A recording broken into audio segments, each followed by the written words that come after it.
SIP effect और SIR effect के बारे में पढ़ने वाले हैं। तो ऑर्थो इफेक्ट का मीनिंग ही क्या है कि बेंजीन रिंग के ऑर्थो पोजीशन पे बड़े ग्रुप जब लगते हैं, बल्कि ग्रुप, तो उसकी वजह से रिपल्सन क्रिएट होता है और उसकी वजह से यहाँ पे इफेक्ट नज़र आते हैं। तो यहाँ पे हम बॉन्ड लेंथ के रिगार्डिंग, एसिडिटी और बेसिसिटी के रिगार्डिंग जनरली इस इफेक्ट को हम डिस्कस करते हैं। ठीक है, जो इलेक्ट्रॉनिक इफेक्ट हम जब पढ़ते हैं ना, तो उसमें ये जब इफेक्ट लगता है तो इलेक्ट्रॉनिक इफेक्ट वर्क नहीं करता है, तो बेसिकली हम उस इफेक्ट को ऑब्जर्व करते हैं। तो यहाँ पे लिख भी रखा है, all effect observe ortho substituted बल्कि ग्रुप। किसके ऊपर? बेंजीन के ऊपर। अगर ऑर्थो पे पोजीशन पे अगर बल्कि ग्रुप लगेगा तो ऑब्जर्व होगा। बल्कि ग्रुप जनरेट स्टेरिक रिपल्सन, उसकी वजह से ये इफेक्ट होते हैं। तो बल्कि ग्रुप क्या क्या हो सकते हैं अगर बात करें, तो ये जो लिख रखा है, जैसे कार्बोक्सिलिक ये लिख रखा है, एस्टर लिख रखा है, ये भी एस्टर है, ये एमाइड, ये एमाइड, इस टाइप के जो बड़े बड़े ग्रुप आते हैं, SO3, NO2, NR2, I और ये CR3, इस टाइप के जो ग्रुप आते हैं ना, ये सारे बड़े बड़े ग्रुप हैं। तो ये क्या करते हैं? स्टेरिक रिपल्सन क्रिएट करते हैं और इन्हीं की वजह से ऑर्थो, SIP और SIR इफेक्ट लगता है। बट अगर कहीं OH आ रहा है, कहीं CN आ रहा है और कहीं AF आ रहा है, तो ये छोटे ग्रुप हैं, इनकी वजह से ऑर्थो इफेक्ट, SIP इफेक्ट या फिर SIR इफेक्ट नहीं लगता है। ठीक है ना। अब वहीं अगर बात करें सबसे पहले ऑर्थो इफेक्ट की, तो ऑर्थो इफेक्ट में होता क्या है? जो बेंजोइक एसिड है, ये वाला बेंजोइक एसिड है, इस बेंजोइक एसिड के ऑर्थो पोजीशन पे कोई बल्कि ग्रुप लगा हुआ है। ठीक है, इन ग्रुप को छोड़ के कोई बड़े ग्रुप अगर लगे हुए हैं, ठीक है, इसके अलावा कोई ग्रुप लग रहा है, तो यहाँ पे ऑर्थो इफेक्ट ऑब्जर्व होता है। तो ऑर्थो सब्सटीट्यूटेड बेंजोइक एसिड जो होते हैं, जो नॉर्मल बेंजोइक एसिड होंगे, चाहे पेरा हुआ, चाहे मेटा हुआ, चाहे सिंपल वाला हो, उन सबसे ज़्यादा क्या हो जाएंगे? एसिडिक हो जाएंगे। जो एसिडिटी होगी वो एकदम क्या हो जाएगी? बढ़ जाएगी। तो पीके की वैल्यू क्या हो जाएगी? कम हो जाएगी। ठीक है, यहाँ तक समझ में आया आपको? अब हम इसी प्रकार से हम जब एनिलीन की रिगार्डिंग बात करें, तो एनिलीन में ऑर्थो सब्सटीट्यूटेड यहाँ पे अगर बल्कि ग्रुप लगा है, तो इसकी वजह से यहाँ पे क्या होता है? एनिलीन की भाई ये बेसिसिटी शो करता है, तो बेसिसिटी डिक्रीज हो जाती है, जबकि एसिडिटी बेंजोइक एसिड की इंक्रीज हो रही है और बेसिसिटी क्या हो रही है? डिक्रीज हो रही है। तो पीकेबी वैल्यू क्या हो जाएगी? इंक्रीज हो जाएगी। ऐसा क्यों होता है इसके बारे में देखते हैं।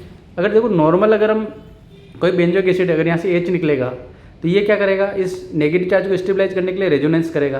तो इसमें ये चार्ज इधर से इधर जा सकता है और ये पाई बॉन्ड भी इधर से इधर जा सकता है। तो यहाँ पे क्रॉस कॉन्जुगेशन हो रहा है। क्या हो रहा है? क्रॉस कॉन्जुगेशन होने से क्या हो रहा है? अनइक्वल रेजोनेटिंग स्ट्रक्चर मिलेंगे। तो अनइक्वल रेजोनेटिंग स्ट्रक्चर जो होते हैं वो लेस स्टेबल होते हैं, किससे?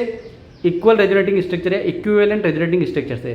तो जब हम यहाँ पे क्या करते हैं? G ग्रुप लगा देते हैं। क्या लगा देते हैं? G ग्रुप नीचे लगा रखा है। अगर यहाँ पे मैंने क्या कर रखा है? कोई बड़ा बल्कि ग्रुप लगा रखा है। तो बल्कि ग्रुप की वजह से ये जो इसमें स्टेरिक रिपल्सन होता है, इसलिए ये वाला जो बॉन्ड होता है रोटेट हो जाता है। ये बॉन्ड रोटेट होने से क्या होता है? यहाँ पे ये वाला जो रेजोनेंस है, ये क्या हो जाता है? रिंग का रेजोनेंस जो इस कार्बोक्सिलेट आयन के साथ होता है, वो क्या हो जाता है? रुक जाता है। ठीक है, अब ये रुक गया तो ओनली सिर्फ ये ऑक्सीजन, कार्बन और ये डबल बॉन्ड ऑक्सीजन, तो सिर्फ ये वाला क्या होगा? इसमें रेजोनेंस होगा, मतलब ये वाला ही रेजोनेंस होगा। तो ये वाला इक्विवेलेंट रेजोनेंस होता है। कौन सा होता है? इक्विवेलेंट रेजोनेंस होता है। इक्विवेलेंट रेजोनेंस से क्या होता है? मोर स्टेबल होता है। तो एनायन की स्टेबिलिटी बढ़ जाती है, इसलिए एसिडिटी बढ़ जाती है। तो ऑर्थो इफेक्ट में इस वजह से एसिडिटी बढ़ जाती है, पीके ए वैल्यू क्या हो जाती है? कम हो जाती है। तो जितने भी बेंजोइक एसिड होंगे उन सब में सबसे ज़्यादा एसिडिक कौन होगा? ऑर्थो बेंजोइक एसिड होगा। ठीक है, वहीं अगर बात करें एनिलीन के अंदर क्या होता है कि नॉर्मल एनिलीन अगर लेते हैं अपन, तो यहाँ पे जैसे अगर प्रोटॉन लेंगे तो यहाँ पे इसके लोन पेयर क्या करेगा? इसके साथ एसिड बेस रिएक्शन कर लेगा। तो यहाँ पे इसकी बेसिसिटी शो हो रही है और यहाँ पे क्या बनेगा? एनिलीनियम आयन बन जाएगा। और ये एनिलीनियम आयन जो बन रहा है, तो यहाँ पे एक H और जुड़ गया तो इसकी साइज बढ़ जाएगी। बट जैसे यहाँ पे अगर मैं एक बल्कि ग्रुप लगा दिया, तो बल्कि ग्रुप लगाने से एक तो क्या होगा? ये रेजोनेंस थोड़ा होना होगा, तो ये थोड़ा कम तो हो जाएगा स्टेरिक क्राउडिंग की वजह से। बट यहाँ पे बल्कीनेस आने की वजह से जैसे ही अगर यहाँ पे ये वाला अगर बनता है प्रोटॉन लग के, तो ये साइज बढ़ जाएगी। तो इसमें आपस में क्या हो जाएगा? रिपल्सन क्रिएट होगा। तो रिपल्सन क्रिएट होगा तो ये वापस छूट जाएगा, मतलब अच्छी तरह से इसमें ये बेसिसिटी शो नहीं कर पाएगा, मतलब इसका अच्छे से सॉल्वेशन नहीं हो पाएगा इसके रिगार्डिंग। अगर यहाँ पे H अगर ये लेना चाहेगा तो इतना आसानी से ले नहीं पाएगा, इसलिए इसकी क्या हो जाएगी? बेसिसिटी कम हो जाएगी। इसलिए इसको बोलते हैं स्टेरिक ऑर्थो सब्स्टिट्यूशन की वजह से स्टेरिक इनहिबिशन हो गया, प्रोटोनेशन। जो प्रोटॉन जुड़ना चाहिए था वो प्रोटॉन क्या हुआ? नहीं जुड़ पा रहा है, इसलिए इसको बोलते हैं steric inhibition of protonation, SIPC को बोलते हैं। समझ में आ गया होगा? ये ऑर्थो इफेक्ट का ही टाइप है। अब यहाँ पे एग्जाम्पल देखते हैं अपन। तो यहाँ पे मैंने एसिड ले रखा है बेंजोइक और इसके ऊपर ग्रुप लगा रखे हैं जी ग्रुप, ठीक है। अब जी ग्रुप OMe हो सकता है, मिथॉक्सी ग्रुप हो सकता है, मिथाइल हो सकता है, क्लोरीन हो सकता है, NO2 हो सकता है, इसके अलावा भी बहुत सारे ग्रुप आ सकते हैं। बट अगर जो भी इसमें जो बड़े ग्रुप है ना, जो मैंने ये बता दिए, इन ग्रुप के अलावा कोई ग्रुप आ रहा है तो उन ग्रुप की हम बात कर रहे हैं, ठीक है। तो इन ग्रुप में सबसे ज़्यादा एसिडिटी किसकी होगी? ऑर्थो सब्स्टिट्यूटेड बेंजोइक एसिड की होगी। तो इसमें सब में ऑर्थो वाले क्या होंगे? यहाँ पे इलेक्ट्रॉनिक इफेक्ट नहीं लगाएंगे। बाकी ये जो मेटा है, सिंपल मतलब कोई ग्रुप नहीं लग रहा, और पैरा पे, इस पर हम इलेक्ट्रॉनिक इफेक्ट के बेसिस पे हम इसका क्या करेंगे? एसिडिटी चेक करेंगे। यहाँ तक समझ में आ गया होगा आपको। अब इस वाले कंपाउंड में देखें, यहाँ पे दोनों ही कंपाउंड में क्या है? ऑर्थो सब्स्टिट्यूटेड है। अब ऑर्थो सब्स्टिट्यूटेड है तो हमको बताना है भाई दोनों की एसिडिटी बढ़ गई तो किसकी ज़्यादा होगी? भाई यहाँ पे सिर्फ आप इंडक्टिव इफेक्ट देखोगे और वो भी -I इंडक्टिव इफेक्ट देख सकते हैं, ठीक है अपन। तो यहाँ पे इसका तो -I इंडक्टिव इफेक्ट लगेगा, इसका +I वाला लग रहा है, इसलिए यहाँ पे अगर बात करूँ ना तो ये वाला ज़्यादा एसिडिक हो जाएगा, ठीक है। इस वजह से हम देख सकते हैं। नॉर्मल अगर ऑर्थो इफेक्ट लग रहा है तो उसमें +I या -I इफेक्ट देख सकते हो, अदर कोई इफेक्ट नहीं लगाएंगे। फिर यहीं पे अगर बात करें एनिलीन के रिगार्डिंग देखेंगे। ऑर्थो पे अगर NO2 लग रहा है या फिर CH3 लग रहा है, Cl लग रहा है या CCl3 लग रहा है, तो इस केस में हम देखेंगे तो ये क्या हो जाएगा? लिस्ट बेसिक हो जाएगा, तो सबसे पीछे दे रखा है। और बाकी जो ग्रुप है इलेक्ट्रॉनिक इफेक्ट के द्वारा इसको क्या करेंगे? हम सेटअप कर देंगे। ये आसान सा है, आप लगा के बना सकते हो, ठीक है। अब इसी प्रकार से हम क्या करें? SIR effect. SIR इफेक्ट का मतलब क्या है? Steric inhibition of resonance. तो स्टेरिक इनहिबिशन ऑफ रेजोनेंस का क्या होना है? रुकना, स्टेरिक क्राउडिंग की वजह से, रिपल्सन की वजह से। तो ये हमारे पास जनरली कहाँ ऑब्जर्व होता है? 1 2 3 ट्राई सब्स्टिट्यूटेड बेंजीन के अंदर होता है। तो ये 1, ये 2, ये 3, ये 3 ग्रुप लग रहे हैं, इसकी वजह से होता है। और ये तीनों ग्रुप क्या होते हैं? बड़े। तो जनरल G- जो ग्रुप होता है, जो ऊपर मैंने लिख रखे हैं बल्कि ग्रुप, ये वाले, ठीक है। और SO3, NO2, NR और ये Cr3 और I, ये सारे बड़े ग्रुप हैं। अगर यहाँ बीच में लग रहे हैं और साइड में क्या है? ये G- वाले भी हो सकते हैं और एल्काइल ग्रुप भी हो सकते हैं और Br भी हो सकता है एक्स्ट्रा, ठीक है। Br सेंटर में नहीं लेना, यहाँ पे साइड में हो सकता है। तो अगर इस टाइप से अगर ग्रुप आएगा तो ये एसिड की एसिडिटी बढ़ा देते हैं और बेस की बेसिसिटी बढ़ा देते हैं। ऐसे ग्रुप आते हैं तो क्या करते हैं? एसिड की एसिडिटी बढ़ा देते हैं और बेस की बेसिसिटी बढ़ा देते हैं। और यहाँ पे क्या होगा? ये रेजोनेंस क्या हो जाएगा? रुक जाएगा। अगर ये रेजोनेंस रुक जाएगा तो यहाँ की बॉन्ड लेंथ क्या होगी? अगर देखो यहाँ पे कॉन्जुगेशन हो रहा हो, चाहे +M हो रहा हो चाहे -M अगर कॉन्जुगेशन हो रहा हो, तो यहाँ पे बॉन्ड लेंथ कम हो जाती है। बट यहाँ पे ये वाला तो कॉन्जुगेशन रुक गया, यहाँ पे बॉन्ड लेंथ क्या होगी?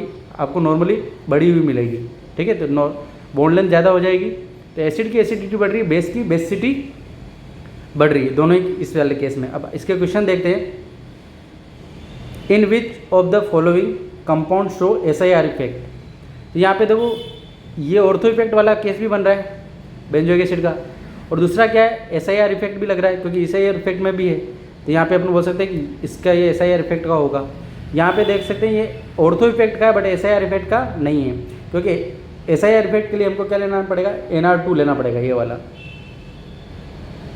वाला ग्रुप लेना पड़ेगा। जबकि यहाँ पे क्या दे रहेगा? NH2। तो ये तो ऑर्थो इफेक्ट है, तो ऑर्थो इफेक्ट की वजह से तो बेसिसिटी तो डिक्रीज होती है, और SIR इफेक्ट की वजह से बेसिसिटी इंक्रीज होती है। SIR इफेक्ट की वजह से बेसिसिटी क्या होती है? इंक्रीज, जबकि ऑर्थो इफेक्ट की वजह से बेसिसिटी डिक्रीज होती है। तो दोनों में छोटा सा ये अंतर है, ठीक है। अब यहाँ पे देखिए तो यहाँ पे सारे छोटे ग्रुप है, तो ये मतलब यहाँ पे आपके पास SIR इफेक्ट नहीं लगेगा।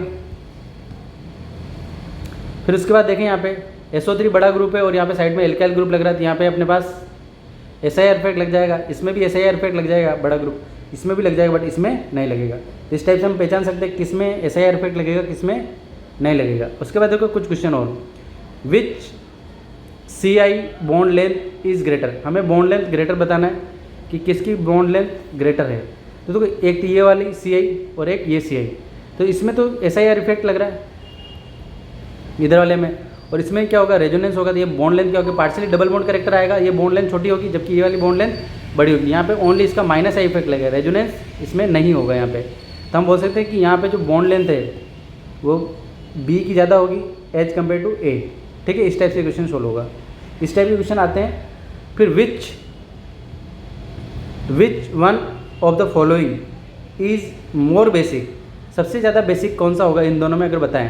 फर्स्ट और सेकंड में देखना है, फर्स्ट और सेकंड में कौन ज़्यादा बेसिक होगा। तो हमको देखना है यहाँ पे तो SIR इफेक्ट लग रहा है, और SIR इफेक्ट लगेगा तो क्या होगा, ज़्यादा बेसिक हो जाएगा। तो यहाँ पे अपने पास क्या हो जाएगा, ये वाला फर्स्ट ज़्यादा बेसिक हो जाएगा। ठीक है, फिर यहाँ पे इसके रिगार्डिंग आप क्वेश्चन आप सोल्व करके बताना कि बी में क्या होना चाहिए। फिर हम इस सी वाला देखते हैं। तो सी वाले में देखेंगे यहाँ पे एक तरफ अपने पास SIR इफेक्ट लग रहा है, क्योंकि ऑर्थो इफेक्ट वाला केस नहीं है, इसमें दोनों तरफ SIR इफेक्ट लग रहा है। तो देखो यहाँ पे जो यहाँ पे खींचने वाले ग्रुप भी है ना, और यहाँ पे क्या है, सिर्फ एक तरफ ही अपने पास SIR इफेक्ट लग रहा है। इस वजह से यहाँ पे क्या होगा, ये वाला ज़्यादा बेसिक नेचर का होगा। ठीक है, क्योंकि खींचने वाला ग्रुप लग। अब इसमें अगर आपको देखना है तो बी और डी का क्या आंसर होगा ये आप बताना। ठीक है, कौन ज़्यादा बेसिक होगा, कौन लेस बेसिक होगा, ये आपको बताना है। ठीक है, इसमें इस वाले ग्रुप को देखना है, जनरली इस वाले ग्रुप को देख के बताना है कि कौन ज़्यादा बेसिक नेचर का होगा।